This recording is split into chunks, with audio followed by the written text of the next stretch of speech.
सकते हैं। बाकी जो पार्टिसिपेंट्स हैं वो धीरे धीरे जुड़ेंगे। और अनफॉर्चुनेटली आज सिमरजीत थोड़ी बिजी हैं तो वो हमें ज्वाइन नहीं कर पाएंगी, तो वरना मैम आप अपना यस, कक्षा आरंभ कर सकते ओके, थैंक यू सर। हैं जी।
सभी को जय जिनेन्द्र, सर्वेभ्यो नमः।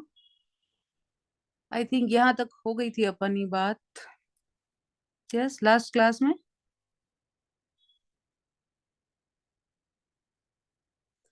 स्वर भक्ति। स्वर भक्ति जी। यस, स्वर भक्ति का मीनिंग क्या होता है?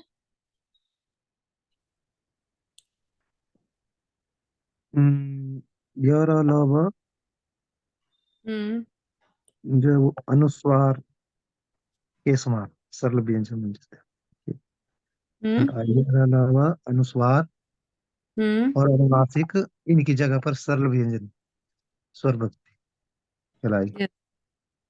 सरल व्यंजन से मतलब क्या संयुक्त मतलब? व्यंजन नहीं रहेगा, संयुक्त नहीं यस, रहेगा, संयुक्त व्यंजन नहीं रहेगा। संयुक्त, जी जी। जॉइंट। जो ओके, यस। तो स्वर भक्ति द्वारा या स्वर भक्ति की एक प्रोसेस प्राकृत में होती है, समटाइम संस्कृत में आई डोंट नो होती है अथवा नहीं होती है। एनापिटिक्स इस तरह से उसका एक इंग्लिश में टर्म है। तो प्राकृत चूंकि वोवेल, मतलब वोवेल यानी स्वरों की वहां प्रधानता रहती है, इस दृष्टि से बोलने में और इजी पन लाने के लिए स्वर भक्ति का या स्वरागम का या स्वर विक्षेप का एक विधान प्राकृत ग्रामर में और प्राकृत साहित्य में मिलता है। तो उसके कुछ एग्जाम्पल हम देख रहे थे। अ का अ का आगम, फिर अ और ई का आगम, फिर इकार का आगम। नेक्स्ट इकार के आगम में देखिए कि शाद भव्य चैत्य चौर्य समेषु, इसमें यर यानी य के ऊपर रेफ वाले शब्दों में य से पहले इकार का आगम होता है। आई थिंक ये देख लिया था, फिर भी चौर्य, चौर्यम, स्थैर्य, स्थैर्यम, भार्या, भार्या, गांभीर्यम, गंभीर्यम, और नहीं तो गहीरियम, आचार्य, आयर्यो, सौंदर्य, सौंदर्य, सुंदरियम, शौर्य, शौर्यम। ये बहुत इजी है, आई थिंक आप सबको समझ में आ रहे होंगे। वीर्य, वीर्यम, वर्यम, वर्यम, सूर्य, सूर्यो, धैर्यम, धीर्यम, ब्रह्मचर्यम, ब्रह्मचर्यम। यस, समझ में आ रहा है? देखिए मैं आप ही से पूछती हूँ,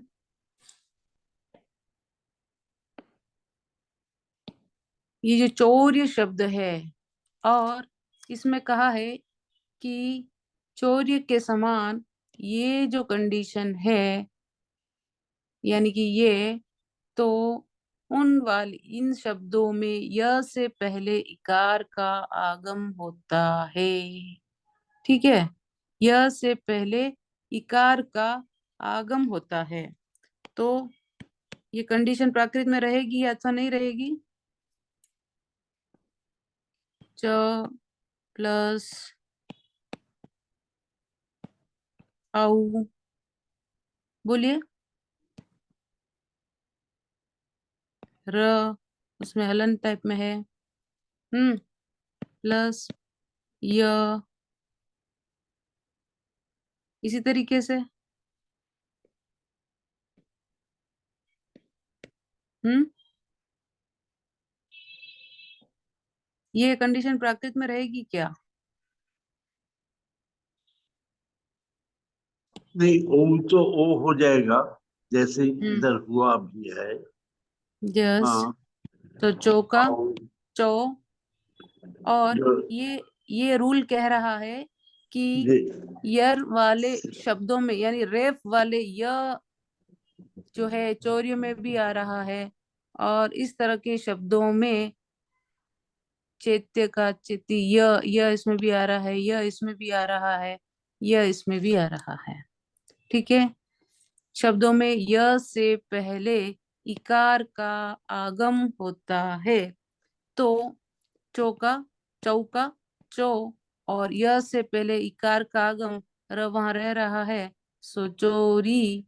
और फिर फिर क्या हुआ? चौर्यम का चौर्यम है एक्चुअली, चौर्यम, चौर्यम। हम्म फिर क्या हुआ? यम कैसे हुआ?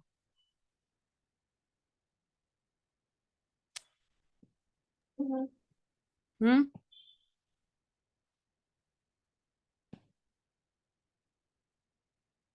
बताइए, इंद्रजीत से sir, doctor Indrajit Bhattacharya sir.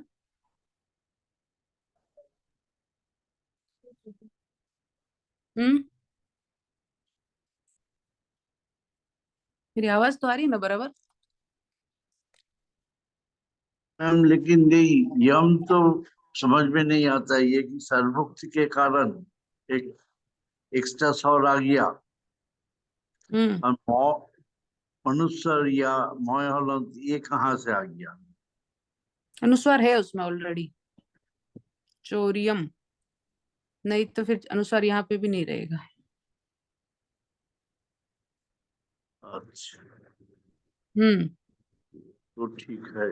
जैसे गंभीर में मोहलंत है, वो अहलंत और जैसे अंग हो गया। हाँ, ठीक है। वर्यम का वरियम, सूर्यम का सूर्य, सूर्य यहाँ अनुस्वार नहीं है, सॉरी। वो सिंपल है, य का अ में कन्वर्ट हुआ है, फिर अनुस्वार का निस्वार बचा रह गया है। सो चौर्य, ये जो रेफ वाला इस तरीके से य से पहले इकार का आगम है, तो ये इस तरीके से हो गया, चौर्य। ठीक है। स्थैर्य, स्थैर्य, थेरियम। स्त को, ये स्टार्टिंग में इस तरह पोजीशन प्राकृत में बहुत रेयर होती है। सो ये गया, और इसका थे बन गया, और यह से पहले इकार का आगम, सो थेरियम। भार्या, भारिया, गंभीर्यम, गंभीर्यम। ये गंभीर्यम कैसे हुआ? गांभीर्यम का गंभीर्यम कैसे बना? संयुक्त अक्षर के पहले आकार अ हो गया। Yes, yes sir. Shefali ji को क्या समझ नहीं आया?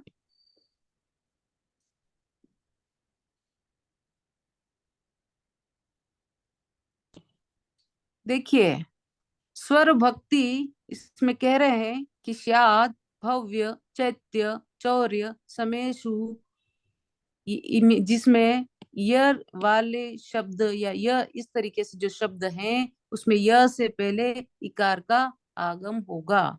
ओके।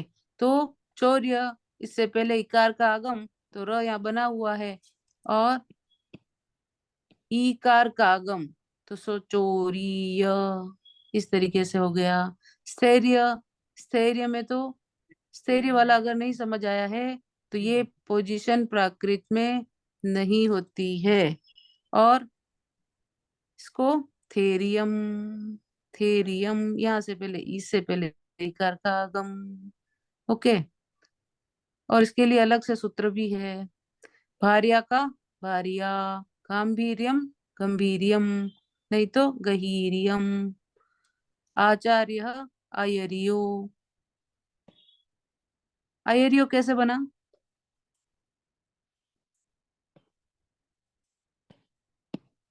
कोई और आदेश। हम्म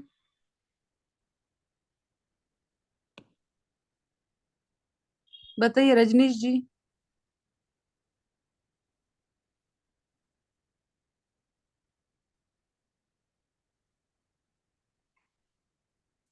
संधि पे आना है इसको जल्दी से खत्म करके। रजनीश जी है, विजय सिंह जी,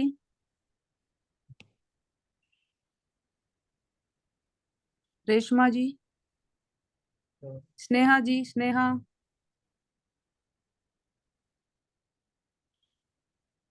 हमारी आवाज स्नेहा। नहीं आ रही? हाँ, आ रही है आवाज? मेरी मेरी नहीं आवाज आ रही क्या? नहीं नहीं, आपकी आ रही है। ओके। ये आचार्य का आयरियो कैसे बनाए, कई बार अभी आ भी चुका है। जैसे आचार्य, चाय को तो यह हो जाएगा। हाँ अच्छा को यह हो जाएगा। तो हम या हाँ, उसके बाद इस सूत्र से जो है वो पहले हम्म इससे पहले इकार का आगम। ओके। आगे हाँ, फिर तो आयरियो। हम्म लास्ट वाले यह का लोप हो जाए। लोप हो जाएगा तो अ बचा रहा, अ बचा और रहा विसर्ग है तो लोप। ओ। ठीक है ना? जी, स्वर भक्ति मतलब आगम ही पाएंगे। हाँ, आगम, स्वर भक्ति, स्वरागम, स्वर प्रकर्ष, इस जी तरीके से जी। एनापेक्टिक्स, इस तरह से अलग अलग नाम है इसके। ओके। हाँ सौंदर्यम, सुंदरियम, इस औ को उ अलग सूत्र से है। सौंदर्यम, सुंदरियम। ठीक है। ये इस य के पहले इकार का आगम करना है प्रेजेंट प्रेजेंट सूत्र के अनुसार। ओके। शौर्य, शौर्यम, ये स इसमें कन्वर्ट हो जाता है। वीर्यम, वीर्यम, वर्यम, वर्यम, सूर्य, सूर्यो, सूर्य, सूर्य का सूर्यो, धैर्यम, धीर्यम, ब्रह्मचर्यम, ब्रह्मचर्यम। सिंपल है। अब नेक्स्ट, शाद का सिया, शाद का सिया, ये इसमें भी इकार का आगम हो गया है यह से पहले, और इस तरह से मतलब यह चला, ओ सॉरी, शाद का सिया एक अलग अलग उससे है। शाद, भव्य, इसमें यह से पहले इकार का आगम। एक्चुअली लुप्त यरव शशशाम, शशशाम दीर्घ, उससे ये चला जाता है, और स का फिर इकार का आगम हुआ, सो सी आ, नहीं तो सी या। ठीक है। व्य, भव्य का भवियो, त्य का चैत्य का चेयम। ओके। इसमें कोई डाउट है?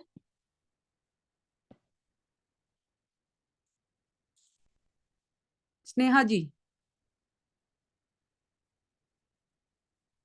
च को य, विसर्ग को ओ हो गया, पिचयम का कैसे हुआ? ये क्या लिखा है? पिचय य, यम का अम कैसे हुआ? यम का अम, यह तो होता ही है ना। य क ग च ज त द प य, ये चले जाते हैं और फिर अ बचता है। सो य का अ तो होता ही है। सिंपल। नेक्स्ट देखिए। एक, जी, इसमें जैसे औ को ओ आदेश हो जाता है। हम्म ऐ को हम्म ए आदेश हो जाता है, तो जैसे हमारे कई बोलते हैं कि ए को ए बोल देते हैं या ओ को औ बोल देते हैं, तो हिंदी में इस तरह से भी वर्णमाला सिखाई जाती है। तो क्या वापस बोलिए सर। जैसे उच्चारण है ना इनका, हाँ हाँ। कई ओ बोलते हैं, कई औ बोलते हैं। कुछ इस तरह से स्कूलों में जैसे प्राइमरी के बच्चे होते हैं, तो इस तरह से अ किसको ई उ, री री ए ए। हम ए बोलते हैं संस्कृत में, जैसे उच्चारण करते हैं तो हिंदी वाले ए बोलते हैं। ए ए होते हैं। हाँ, वो के ऐसा है तो के उच्चारण से। के, खे, गे, गे, इस तरीके से। एन एन हाँ। एन औरत हम्म। इस तरह का। ठीक है। ओके, नेक्स्ट देखिए। स के ऊपर रेफ, स के ऊपर रेफ, तप्त व फ्रस्तेवा। सर और श्र संयोग वाले शब्द तथा तप्त और वज्र शब्दों में संयोग के अंत्य व्यंजन से पहले इकार का आगम विकल्प से। ये जो पोजीशन है इसमें संयोग वाले शब्दों तथा तप्त और वज्र शब्दों में संयोग के अंत व्यंजन से पहले इकार का आगम होता है। ओके, तो संयोग वाले शब्द, ये स और स, ये संयोग वाले शब्द। अब देखिए, ये आद का ये हो गया, सिंपल है। और ये संयोग वाला शब्द, इससे पहले इकार का आगम, तो री और स विसर्ग, सो आय रिसो। एक अन्य प्रयोग से आयंसो भी बनता है, जो आर्ष प्राकृत में चलता है। आदंस, आयंस और आयंसो। ठीक है। सुदर्शन, ये यहाँ पर इससे पहले इकार का आगम, सो सुदरी सणो। ण कैसे हुआ विजय जी? विजय सिंह जी, ण कैसे हुआ सुदर्शन? न एंड फिर नो, ना ना न कोण, और फिर और सर्व को हम्म। सर्व को ओ सर्व नहीं पकड़ा तो रूप हो जाएगा। हाँ, पीछे जो अ बचा है ना, और विसर्ग, इन दोनों को मिलाकर ओ। और ये कंडीशन क्या है? विषम अंत में जो है वो सर्व में सर्व अंत में है। ये देखिए, और पुरलिंग सी, ना का पुरलिंग ना का सी प्रत्यय परे रहने पर विसर्ग को ओ होता है। पुरलिंग सी प्रत्यय परे अच्छा रहने पर विसर्ग को, या विसर्ग उस अ सहित विसर्ग ओ बन जाता है। ठीक है पुलिंग ना? किया हम्म। कौन हुआ इसमें ठीक है। पुलिंग सी प्रत्यय हाँ, तो इसमें वो जो प्रत्यय विसर्ग, कौन विसर्ग विसर्ग की 4 कंडीशन बताई थी ना मैंने उस दिन अच्छा लास्ट। अच्छा अच्छा हम्म। ठीक है ओके। दर्शन का दर्शनम, इस इससे पहले, ये जो पोजीशन है इससे पहले इकार। ओके, नहीं तो दंसनम। और ये इसके एग्जांपल देखिए, वर्ष वरिसम, नहीं तो वासम, वर्षा वरिसा, और बारिश फिर। अब तप्त में देखिए, तप्त का तवियो, तप्त, तप्त के लिए यहाँ क्या बता रखा है? तप्त और वज्र शब्दों में संयोग के अंत व्यंजन से पहले इकार का आगम होता है। संयोग के अंत व्यंजन से पहले। ओके, तो अंत व्यंजन कौन सा है संयोग से पहले? संयोग के अंत व्यंजन से पहले ये संयोग, श और है श है हाँ, ये संयोग और ये अंत व्यंजन, इससे पहले ये प, प जो है इससे पहले इकार का आगम होगा। ओके, सो तभी ओ, नहीं तो तत्तो। और वज्र का, वज्र इससे पहले इकार का आगम, ये संयोग इससे पहले इकार का आगम, सो व ई, वैरम, नहीं तो वज्रम। तो इस सूत्र को ओके, कैसे पढ़ेंगे ना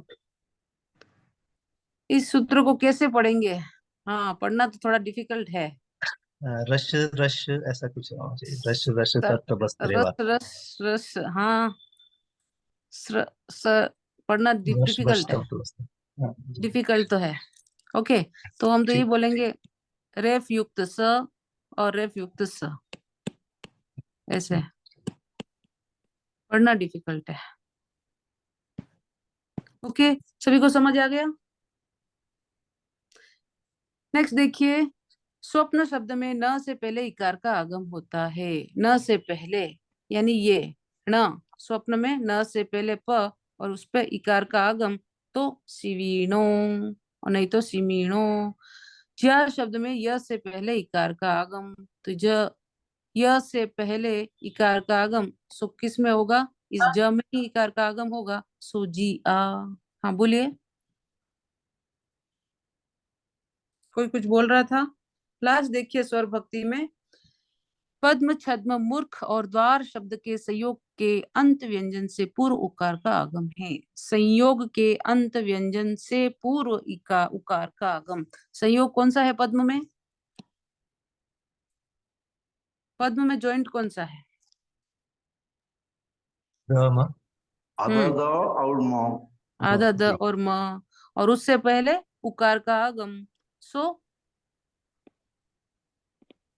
पौमम। ओके, छद्मम का छ उमम, ये छम्मम अन्य रूल से। मूर्ख, मूर्ख में संयोग कौन सा है?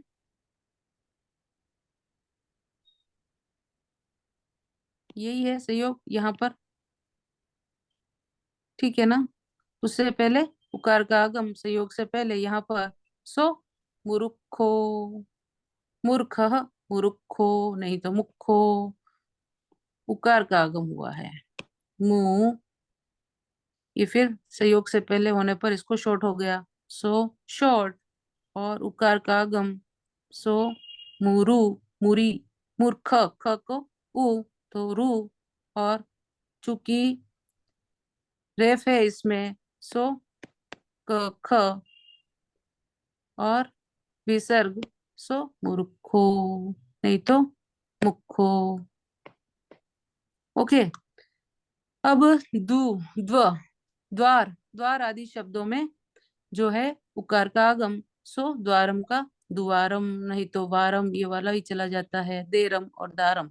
लास्ट देखिए, तलवी, तन्वी तुल्येषु उकारांत स्त्रीलिंग में इ प्रत्यय आने पर तन्वी जैसे शब्द बनते हैं और उनमें उकार का आगम होता है। सो तन्वी, तणुवी, लघवी, लघुवी, गुरवी, गुरुवी, बहवी, बहुवी, और पृथ्वी का पुहुवी।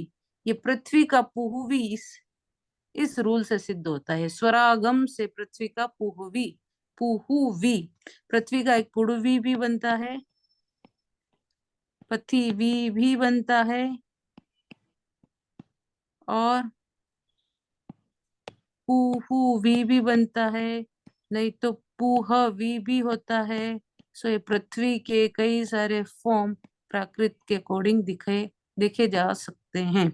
ओके, सो पृथ्वी का पुहुवी, इससे तन्वी जैसे शब्द बनने पर उकार का आगम, सो पृथ्वी का पुहवी नहीं तो पुहवी, और इसका मृदुवी जैसे शब्द मौवी, सृग्नम का सुरुगम, सूक्ष्मम का सुहुमम, लॉन्ग है सो शॉर्ट हो गया, यहाँ पर संयुक्त है और उसको हु हुआ और सुहुमम। ओके, आई थिंक सब समझ में आ गया होगा, कोई डाउट है? नेक्स्ट स्लाइड करूं? जी जी। हाँ। इसमें तो कुछ है नहीं।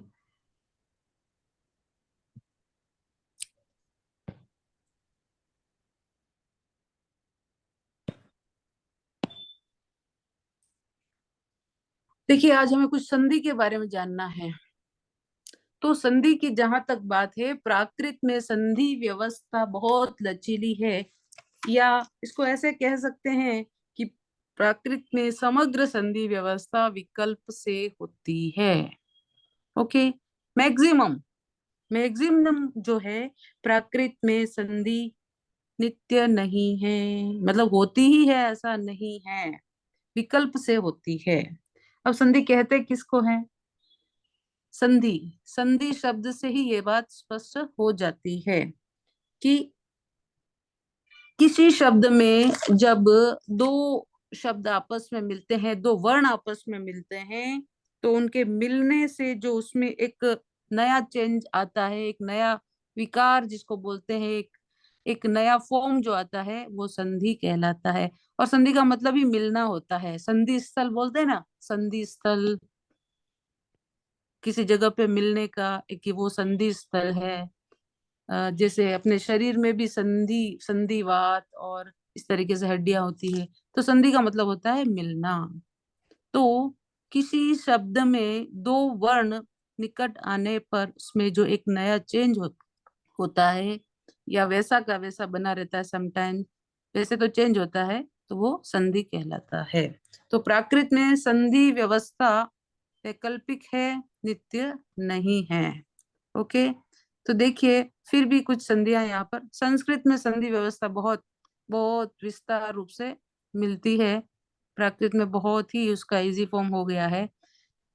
तो ह्रस्व या दीर्घ स्वर अ ई उ से परे उनका सवर्ण सजातीय स्वर जैसे अ प्लस अ या आ प्लस अ रहे तो दोनों स्थान पर सवर्ण दीर्घ हो जाता है।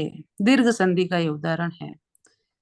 अब देखिए, अ ई और उ और उनका स्व स्वर्ण सवर्ण और स्वर स्व सवर्ण परे रहे तो दोनों के स्थान पर सवर्ण दीर्घ होता है।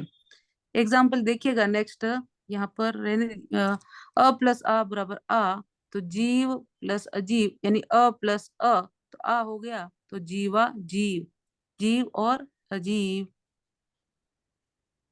ठीक है, यहाँ व में रहा हुआ अ तथा अजीव में रहा हुआ प्रथम वर्ण अ दोनों के मिलने से आ हो गया। ओके, तो पूर्व शब्द के साथ संधि कर दी गई। देखिए एग्जाम्पल, समझ में नहीं आए तो उसी समय पूछ सकते हैं। क्या कंडीशन है दीर्घ संधि की? अ प्लस अ आ होता है, अ प्लस आ भी आ होता है, आ प्लस अ करें तो भी आ होता है, और आ प्लस आ तो आ होता ही है। ई प्लस ई लॉन्ग ई, और ई प्लस लॉन्ग ई, और लॉन्ग ई प्लस शॉर्ट ई तो भी लॉन्ग ई, और लॉन्ग लॉन्ग वो भी लॉन्ग। तो इनके एग्जाम्पल देखिए, दंड प्लस अहिसो, इसमें क्या हुआ? इसमें क्या हुआ आप लोग ही बोलिएगा।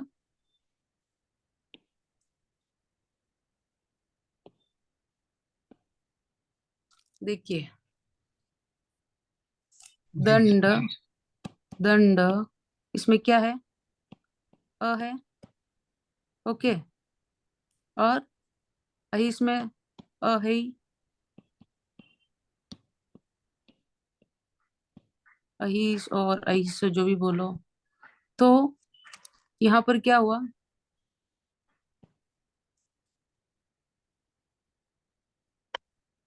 अ प्लस अ दंडा हो गया, है ना? अ प्लस आ, और यहीं पर यहाँ ये हुआ है दंड प्लस अहिसो, दंडा हिसो। ठीक है, हिसो मतलब मैंने प्राकृत शब्द ही बोल दिया, एक्चुअली ये धीश है इधर, दंडाधीश, और ध का ह होता है। ओके, अ प्लस आ, हिम प्लस आलय, तो ही म। मैम ये तो संस्कृत जैसा ही है, और कोई भी माने भारतीय भाषा में भी ऐसा ही चलता है, जैसे हिंदी बंगला सभी तो ऐसा ही होता है। ऐसे ही होता है सर। हाँ, और या आ के साथ और या आ जोड़ जाए तो आई हो जाता है, या आ पूर्व वर्ण से युक्त होता है। यस। जैसे जैसे इधर अ मिला डॉ से जुड़ा, हिम हम्म। हिम का म और आला का आ जोड़, दोनों जोड़ के आ हो गया, और म में वो जोग हो जाएगा। ऐसे तो मेरे ख्याल से हिंदी में भी ऐसा है, संस्कृत में भी तो है ही, बिल्कुल है ऐसा सर। ही होता है, बिल्कुल यस ऐसा। Yes yes yes. बट प्राकृत में ऐसा होना, संधि लिटरेचर में इस तरह का प्रयोग, संधि होना ही होना नित्य नहीं है, ये बात है इसकी खासियत। जी, मैं ठीक है सर। तो हम्म। इसके लिए भी कोई सूत्र है? यह सूत्र है, सूत्र में जाएंगे तो और भी बहुत नहीं डिटेल नहीं, होगा सर। है हाँ मतलब ऐसे स्वर की संधि के लिए हाँ हाँ हाँ बिल्कुल। दीर्घ थोड़ा सो सा मिथो इसमें। वृतो जी पदियो संधिर्वा, ये ए दो तो स्वरे स्वर शोध वृत्ति और काफी सूत्र है इसके, स्टार्टिंग ठीक में ही है ठीक इवन। ठीक ठीक। विदाउट सूत्र तो ग्रामर है ही नहीं। संस्कृत से हाँ अलग सूत्र, हाँ सर, संस्कृत से अलग संस्कृत नहीं। व्याकरण में जैसे सूत्र है तो वैसे ही प्राकृत में अलग से सूत्र। हाँ अलग से सूत्र है, हम जी जो भी बात कर रहे हैं वो सब सूत्र हैं, और हम इजी फॉर्म में करने के लिए कभी कभी सूत्र का प्रयोग नहीं करते हैं, जी जी जी। क्योंकि जी। ओके, तो ये एग्जाम्पल है आपके सामने, विद्या प्लस आलय तो आ और आ तो विद्यालय, सामी प्लस इब तो सामीब, यानी ई और ई दोनों में ई है शॉर्ट शॉर्ट, सो सामीब। नहीं तो सामी ह भी हो सकता है, सामी ह। मुनि ई शॉर्ट एंड प्लस लॉन्ग, सो मुनि ई सरो तो मुनि सरो, ये लॉन्ग हो गया। और गामणी ई इतिहास, गामणी इतिहास यानी गामणी बोले तो गांव का मुखिया और उसका इतिहास, so long E plus short E, so गामणी इहास। रयणी ईसो, रयणी सो, लॉन्ग और दोनों में लॉन्ग, सो रयणी सो। ओके, कोई इसमें मुश्किल है नहीं। नेक्स्ट देखिए, उ प्लस उ वही सेम कंडीशन है, short short long, short long long, and long short भी लॉन्ग, एंड लॉन्ग लॉन्ग भी लॉन्ग। तो गुरु उपदेश, गुरु उपदेश।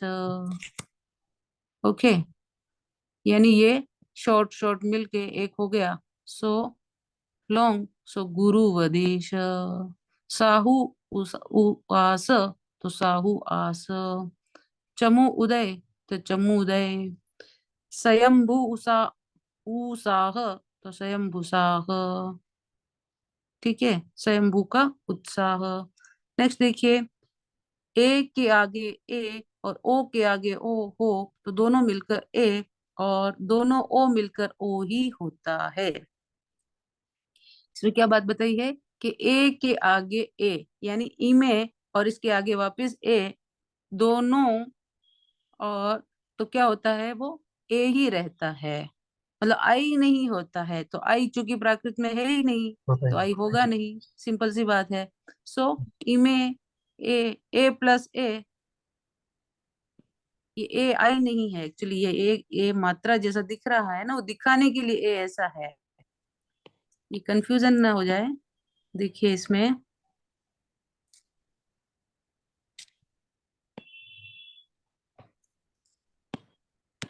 ई में प्लस ये जो यहाँ पर है ये ए है, ये मात्रा अगर दिख रही है तो मात्रा मतलब एक ही साइड, ये ए है। ठीक है, और प्लस ए या रूबे, तो ये दोनों ए मिलके आई नहीं हुआ है, आई तो क्यों चूंकि प्राकृत में होता ही नहीं है, सो ए ही रहेगा। सो इमे या रूबे, देवो प्लस ओ सहो, देवो सहो। नेक्स्ट एग्जांपल देखिए,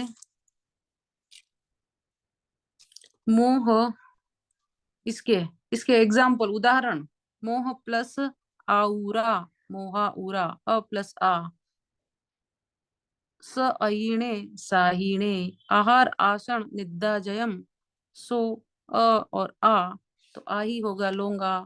और इसी तरीके से कई सारे एग्जाम्पल इसमें दे रखे हैं। नेक्स्ट देखिए, गुण संधि असमान स्वर संधि, किसी को डाउट है क्या कोई?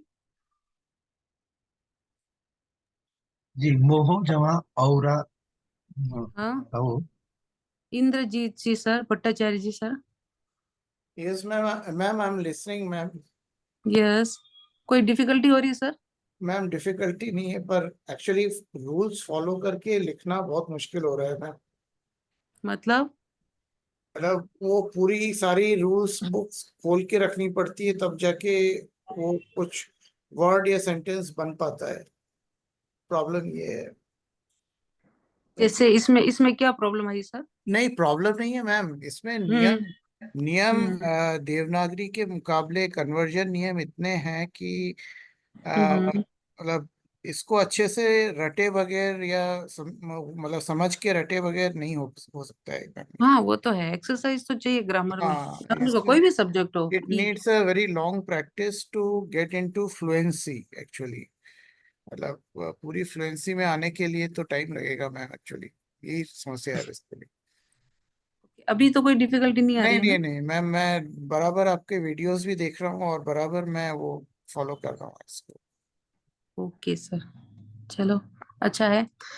नेक्स्ट देखिए, अ प्लस आ वर्ण से परे ई या उ वर्ण हो तो क्रमश ए और ओ हो जाते हैं। देखिए ये बात इधर ध्यान रखने की है कि अ या आ के आगे ई, लॉन्ग शॉर्ट ई और लॉन्ग ई हो तथा शॉर्ट ऊ हो या लॉन्ग ऊ हो तो वह क्रमशः ए और ओ में चेंज होते हैं। शायद संस्कृत में भी ऐसा ही है, शायद नहीं, ऐसा ही है। अ प्लस ई ए, इसको उसमें देखिए, गुण से। हम्म, अ और ई रोमन में कैसे पढ़ते हैं? ये ए ए लिखते हैं ना? ए ए उच्चारण। हम्म, ओके। और देखते हैं। इसमें विक्रम जी बता पाएंगे हम। हाँ, नहीं नहीं, ठीक है। आ प्लस ई ए और अ प्लस ई ए और आ प्लस ई ए, यानी ये रूल यहाँ पर ध्यान में रखना है कि आ के बाद यदि ई आए तो ए होता है, आफ्टर अ और आ उसी का नेक्स्ट ई और ई आए तो उसका ए होता है। ओके। और ऊ अथवा ऊ आए अ और आ के बाद तो उसका ओ होता है। यानी ओ कैसे लिखते हैं? एक तो ओ और औ, औ लिखते हैं ना रोमन में, A plus U, A plus U, तो ये अ और उ मिलके ओ बनता है। ओके, तो ये रोमन इसी बेस पर है ये, अ प्लस यू और अ के साथ ये यू का संयोग, सो ओ बनता है ऐसे। ओके, तो देखिए इसमें अ प्लस ई दिन प्लस ईस दिनेश और अ प्लस ई सिक्खा इहा तो सिक्खेया, और अ प्लस उ सव्व उदय सव्वोदय, और आ प्लस उ गंगा प्लस उदय तो गंगोदय, और अ प्लस उ परोपर उहापोह तो परोपरो हापोह। उ उसमें शामिल हो गया और ओ बन गया, सो परोपरो परोपरो हापोह, और आ प्लस उ दया उण सो दयोण। ठीक है, इसमें कोई मुश्किल नहीं है। नेक्स्ट चले, टाइम क्या हुआ? 7:44। किंतु जब एकार और ओकार के बाद संयुक्त वर्ण रहता है तो एकार के स्थान पर ई और ओकार के स्थान पर उ होता है। ये हम पढ़ ही चुके हैं कि रस्व किसको बोलते हैं? रस्व ए और ओ मूलतः लॉन्ग स्वर है, ठीक है ना? जी ऐसा ही पढ़े हैं ना? ऐसा ही पढ़े हैं ना फर्स्ट क्लास में जी। कि रस्व कितने हैं? रस्व रसो ऐसे तो तीन है, अ ई उ, हम्म लेकिन ए और ओ जो ऐसे दीर्घ है, लेकिन संयुक्त अक्षर के पहले आए तो वो भी रस्व हो जाता है। हम्म, ये ए और ये ओ, ठीक है, ए और ओ, ये है लॉन्ग और ये है शॉर्ट। ये रूल क्या कह रहा है? किंतु जब एकार और ओकार के बाद संयुक्त वर्ण रहता है तब एकार के स्थान पर ई और ओकार के स्थान पर ऊ होता है। ओके, तो एक्चुअली बात यह है कि उसकी संज्ञा ही जो है ना, संयुक्त व्यंजन से पूर्व उसकी काउंटिंग ही शॉर्ट होती है। ये जो ए और ओ की जो पोजीशन है संयुक्त व्यंजन, और उस स्थिति में इसको शॉर्ट माना जाता है। और यहाँ के शॉर्ट वाले फॉर्म ही इधर दे दिए हैं, संधि में ई और ऊ होता है। ओके, ठीक है। तो दणु प्लस इंद, अ और ई, तो दणु इंद। णः प्लस उल्लिहण, नहुल्लिहण। विकृत संधि ए और ओ से पहले अ और आ हो तो उसका लोप होता है। ए और ओ से पहले अ और आ हो तो उनका लोप हो जाता है। सो नव प्लस एला, ये ए और उससे पहले अ है तो इनका क्या हो गया, लोप हो गया।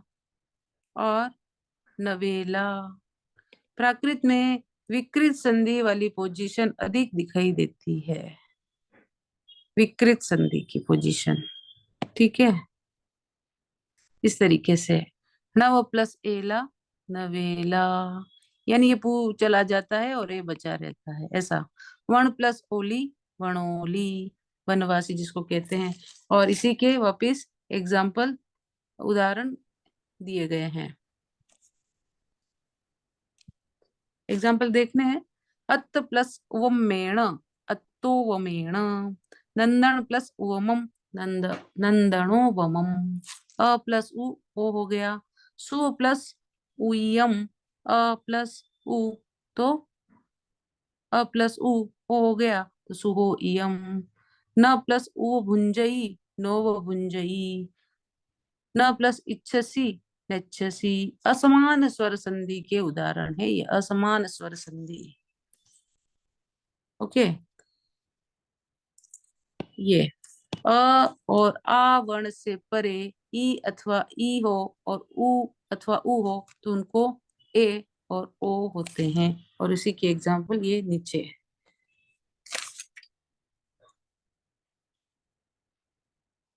तो संधि निषेध इतना ही रखे हैं, कोई क्वेश्चन है? 10 मिनट है अभी।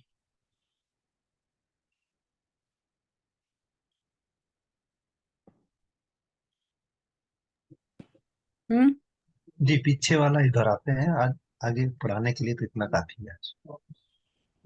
यस, कौन बोल रहे हैं? जी विजय, विजय सिंह।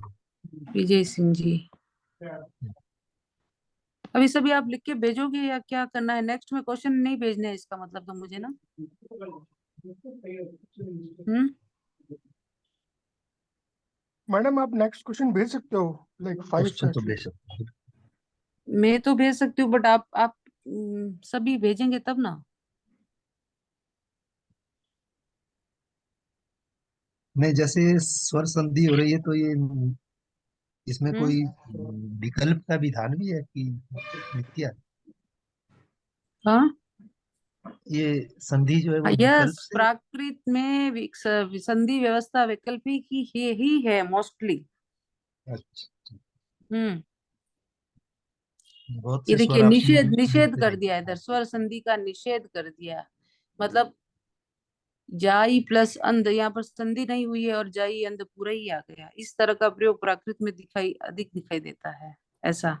और नहीं तो ई प्लस अ करके जो भी संधि बनती है वो कर सकते हैं। ओके, ठीक है, किसी का क्वेश्चन नहीं है? एक एक क्वेश्चन है कि जी जैसे सर। निषेध संधि में जब दो हम्म, शब्द आता है जिनके बीच संधि नहीं होता है, क्या हम्म, उनको जोड़ के लिखना है संधि नहीं करने से? हाँ तो जोड़ के लिखा जाएगा सर।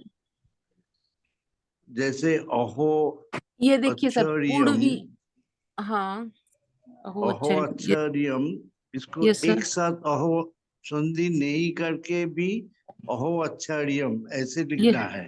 यस यस, इस तरह का प्रयोग प्राकृत में ज्यादा दिखाई देता है इवन। अच्छा, अलग करके नहीं लिखना है तब? क्या, हाँ, लेकिन आप कर भी सकते हैं। अच्छा, क्योंकि Yes. मतलब ये तो सॉरी यहाँ पर संधि होती ही नहीं है इस तरह पोजीशन में, तो ये बताया हुआ है, बट जहां पर हाँ, जहाँ पर होता है उधर भी नहीं कर, वो हाँ भी सो मैंने संधि ऐसे विकल्प में होता है, यस यस नहीं करने से भी चलेगा। बिल्कुल बस बस यही जानना था। Yes sir.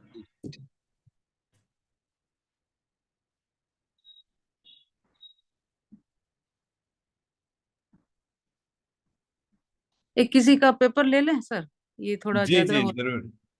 हाँ सर, हाँ मैम, किसी का भी पेपर लेके उस पर डिस्कस कर सकते हैं। आज किसी ने भेजा था आई थिंक, किसने भेजा था डॉक्यूमेंट 3, किसका है, ये सर का है, परबीर कुमार बसु जी। आई थिंक जितना भेजा है ऑलमोस्ट करेक्ट भेजा है। सो डिस्कस क्या करें। प्राकृत में 29 व्यंजन होते हैं। प्राकृत में ह्रस्व स्वर कितने? 3। महाप्राण कौन से? ख, ग, च, ज आदि। यस, ये वर्ग के द्वितीय चतुर्थ वर्ण होते हैं। ऊष्म वर्ण भी महाप्राण होते हैं, यथा स, ह। एक्चुअली सर तो संस्कृत भी पढ़ते हैं तो उनका अच्छा अभ्यास है। प्राकृत में आई और आउ के स्थान पर क्या परिवर्तन होता है? सो ए और आई, और औ के स्थान पर ओ और औ होता है। एग्जाम्पल, ठीक है, ऐसे क्वेश्चन के अकॉर्डिंग ठीक है, एग्जाम्पल भी दे सकते थे। शोरसेनी भाषा में किस परंपरा के ग्रंथ हैं? तो दिगंबर परंपरा के ग्रंथ रचे गए हैं। प्राकृत भाषा में लिखे गए सबसे प्राचीन शिलालेख सम्राट अशोक के समय का शिलालेख प्राप्त होता है, वहीं सबसे प्राचीन माना जाता है, और मागधी प्राकृत में और खरोष्ट लिपि में लिखे गए हैं। ये डाउटफुल है, थोड़ा डाउटफुल है, मतलब खरोष्टी लिपि में ओनली दो दो अभिलेख जो है, शिलालेख जिसको कहते हैं, वो अशोक के हैं, बाकी ब्राह्मी स्क्रिप्ट में है सर। ठीक है, सारे खरोष्टी में नहीं है। ओके परवीर बसु जी सर। तो आप कल डिस्कस कर रहे थे तो हम्म, मैं नोट कर लिया कि 2 ही खड़स्ती में है और बाकी सारे ब्राह्मी। ब्राह्मी में है, वो मैं। हाँ, बट सर्वत्र मागधी प्राकृत है ऐसा नहीं है सर। अच्छा, मागधी, शौरसेनी और थोड़ा मिक्सचर इस तरीके से। छोर से नहीं तो हाथी गुम्फा में मिलता है। नहीं, अशोकन इंस्क्रिप्शन में भी शौरसेनी के उदाहरण मिलते हैं सर। अच्छा इवन कई अच्छा। कई लोग तो बोलते भी है कि शौरसेनी अधिक है, बट ये तो भाषा वैज्ञानिकों का विषय है। मागधी और शौरसेनी दोनों के प्रयोग हैं। समटाइम्स दूसरी प्राकृतों का भी लक्षण मिल जाते हैं। इवन वहां पर संयुक्त, जैसे सर्वत्र प्राकृत में र चला जाता है, वहां पर संयुक्त का कुछ फॉर्म मिलता है र का, संस्कृत की तरह। ओके, नेक्स्ट देखिए, वैदिक भाषा में आए हुए कुछ प्राकृत भाषा के उदाहरण। तो कृत का कूड़, कूड़ है अथवा कूठ, क्या लिखा है सर? मैं तो डॉ लिखा है। ड कैसे होगा सर? डॉ होगा, तो बताइए। गलत हो गया। हम्म, दो से अच्छा दो। हाँ प्राकृत में तो ड होता है, हाँ, प्राकृत में तो ड होता है, बट वहां पर वो कूठ है, कूठ, कृत का कूठ, इस तरीके से। ओके, पश्चात पश्चात होदी होदी। प्राकृत भाषा के विकास के 3 युग निर्धारित कीजिए।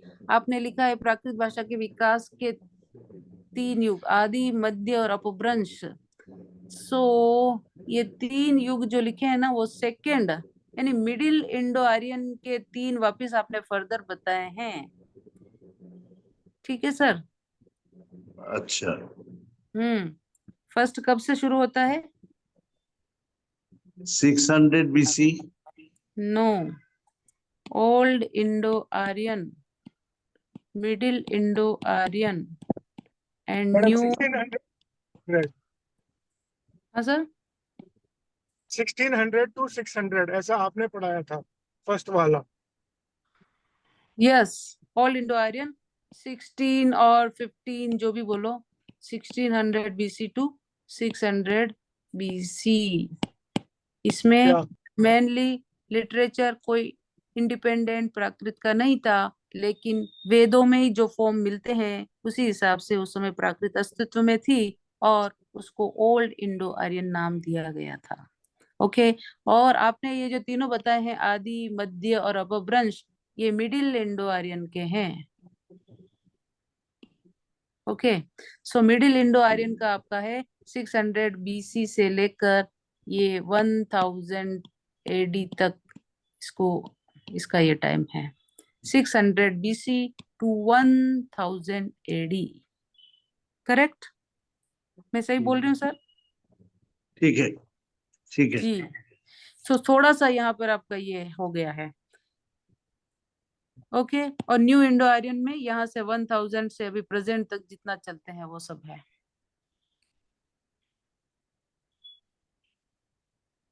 ओके। इसी में देखिए, अपभ्रंश प्राकृत की एक प्रमुख विशेषता बताइए। अपभ्रंश प्राकृत में आधुनिक भारतीय भाषाओं क्या है से आधुनिक भारतीय आर्य भाषाओं उपलब्ध होता है, दक्षिण भारतीय भाषाओं को छोड़कर। ये नहीं समझ आया सर? नहीं, जो बांग्ला, हिंदी जैसे तो हम्म उत्तर भारतीय, जो उत्तर पूर्व पश्चिम भारतीय के जो भाषाएं हैं, ये तो हम्म। ऑलमोस्ट केम फ्रॉम अपभ्रंश। यस, बट ये इसकी विशेषता थोड़ी है सर। तो विशेषता का मतलब उस भाषा की विशेषता, भाषा, उस भाषा की खासियत बतानी है जो दूसरी भाषाओं से उसको पृथक करती है। क्या क्या ये बात लिखना तो हो करेक्ट सकता है? ही है, ये बात तो करेक्ट ही है, आपने लिखी है, उसमें वो कोई वो नहीं है। इसकी विशेषता यही है कि इसमें वो अनुनासिक का प्रयोग होता है। वो जो अंत में उकार लगाने की उकार बहुला भाषा है। खेत्तु, पुत्तु, उत्तु, पऊ, चरियु, इस तरीके से। सो ये अपभ्रंश भाषा की एक विशेषता है, खासियत है, उसकी पहचान का एक आधार ये कि वो उकार बहुला है। उकार ओके। और अनुनासिक, अनुनासिक हाँ, अनुनासिक मतलब अनुनासिक दूसरे अनुस्वार। प्राकृतों में ना मिलके इसमें मिल सकते हैं वो कभी कभी। बाकी उकार बहुला इसकी एक खास खास विशेषता है। ओके। प्रकृति शब्द का क्या अर्थ है? शब्द के साथ विभक्ति और प्रत्यय जोड़ने से पहले की अवस्था के रूप को प्रकृति बोला जाता है। ये तो आपने सही लिखा है सर, प्रकृति शब्द का लैंग्वेज और ग्रामर के सेंस में प्रकृति शब्द का अर्थ। लेकिन यहाँ पे प्रकृति शब्द का अर्थ में वहां पर जो प्रकृति से आई हुई भाषा, नैसर्गिक भाषा, व्याकरण आदि के संस्कार से रहित भाषा, जो बाल, महिला आदि भी मतलब व्याकरण आदि फिर नाहित संस्कार, सहजो वचन व्यापार, इस तरीके से वहां पर प्रकृति शब्द का अर्थ मेरा पूछने का सेंस था। बाकी आपका आंसर ऐसा सही रॉन्ग नहीं है। ओके। प्राकृत भाषा पर कार्य करने वाले कुछ भाषा, अल्बर वेबर, हरमन जी, रिचर्ड पिशेल, ये करेक्ट है। संस्कृत से भिन्न प्राकृत में क्या प्राप्त होता है? संस्कृत से भिन्न प्राकृत में क्या प्राप्त होता है? केवल 3 ह्रस्व और 5 दीर्घ स्वर हैं। भिन्न बात बतानी है, भिन्न। सो केवल 3 ह्रस्व स्वर और 5 दीर्घ तो इंक्लूड होके ठीक है, डिफरेंस वाली बात तो है, बट फिर भी 3 ह्रस्व वहां पर भी, 3 का मतलब ज्यादा ह्रस्व हो सकते हैं और लॉन्ग भी ज्यादा हो सकते हैं, बट ये भिन्नता के सेंस में इसको नहीं लिया जाएगा। व्यंजन केवल 29 ही है। हाँ, ये बात ठीक है। आ, उनमें अंग य विसर्ग नहीं है। Okay, correct. पद का आदि वर्ण संयुक्त वर्ण नहीं होता है। हाँ, मोस्टली, मोस्टली। और अंतिम वर्ण अर्ध व्यंजन भी नहीं होता है। करेक्ट। हमेशा किसी कंडीशन में नहीं होता है अंतिम वर्ण। पद में कई सारे वर्ण का लोप होता है। ये नहीं नहीं नहीं, ये ग वाला तो ठीक नहीं लग रहा। संयुक्त में कई सारे वर्ण का द्वित्व हो जाता है। ये द्वित्व वाली पोजीशन तो मे भी संस्कृत में भी हो ही सकती होगी, आई डोंट नो। द्विवचन नहीं होता है। देखिए, ये एक खासियत है, स्पेशल बात है कि द्विवचन संस्कृत में होता है, प्राकृत में नहीं होता है। ओके। चतुर्थी विभक्ति अलग से नहीं होती और उसके स्थान में षष्ठी विभक्ति का रूप प्राप्त होता है। ये भी इसकी खासियत है प्राकृत की। और और आप और भी बातें लिख सकते थे, और भी बातें लिख सकते थे, बट ये थोड़ा सा सही है लेकिन उसमें कुछ गड़बड़ भी है। नेक्स्ट, संस्कृत री का प्राकृत में विकास बताइए। संस्कृत री का प्राकृत में अ, ई, रू और बदल जाते हैं। तृण का तृण, कृपा का क्यों, वृषभ उषा ऋषि, करेक्ट है। प्राकृत में विषय परिवर्तन की विभिन्न उदाहरण बताइए। पद के अंतिम में हो तो यह क्या होता है, ए बन जाता है। पद के अंतिम में हो तो ये ओ बन जाता है।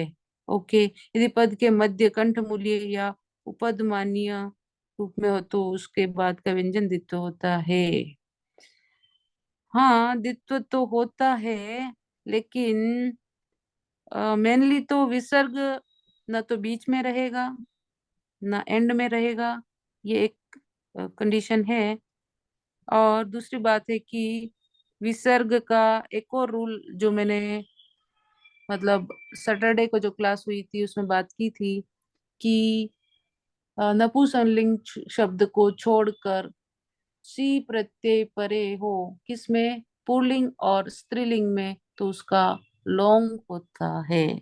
यह भी विसर्ग परिवर्तन का ही एक उदाहरण है। ओके, करेक्ट है, काफी करेक्ट है, बहुत अच्छा। आपने अच्छा प्रयास किया, लिखा और भेजा भी। यस, अब बताइए कुछ बात है तो।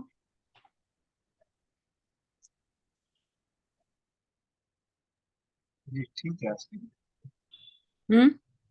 जी पर्याप्त है आज की। जी।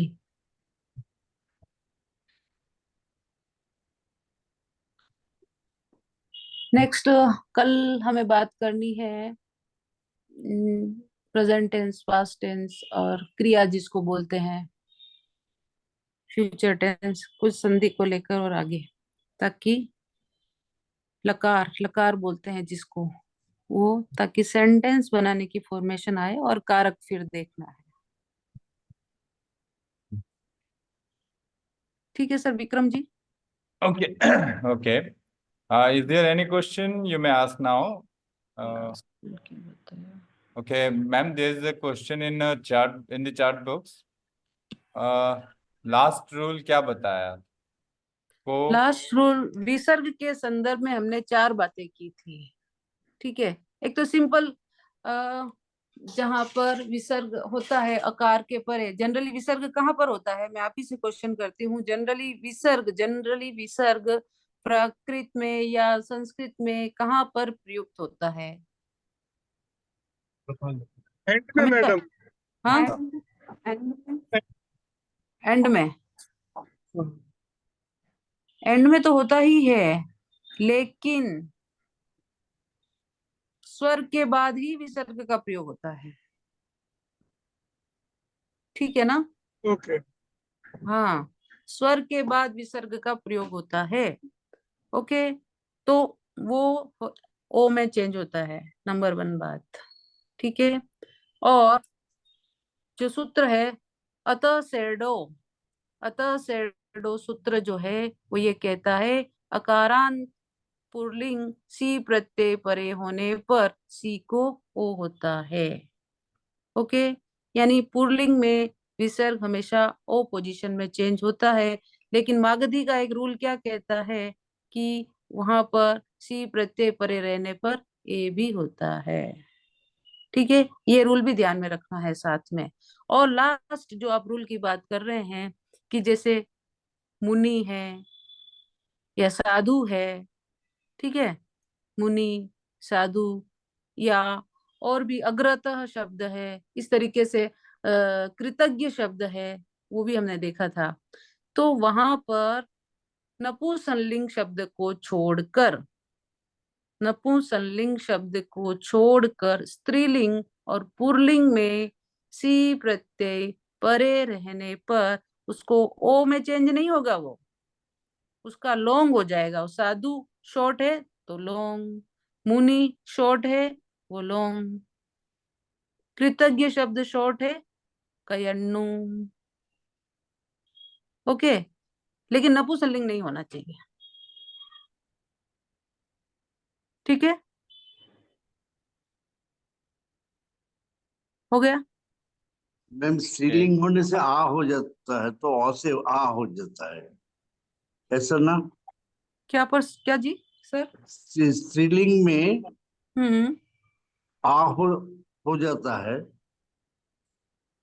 आ इकारांत और उकारांत, वहां पर इकारांत और उकारांत है, अकारांत नहीं है सर। ठीक है। हाँ, श्लो अक्लीवे सो जो सूत्र है, नपुंसकलिंग शब्द को छोड़कर सी जो प्रत्यय है, इकारांत और उकारांत में उसका लोंग हो जाता है। वो अकारांत ठीक है। नहीं है, अकारांत वाली पोजीशन नहीं है वहां पर। ठीक है। ठीक है। Okay.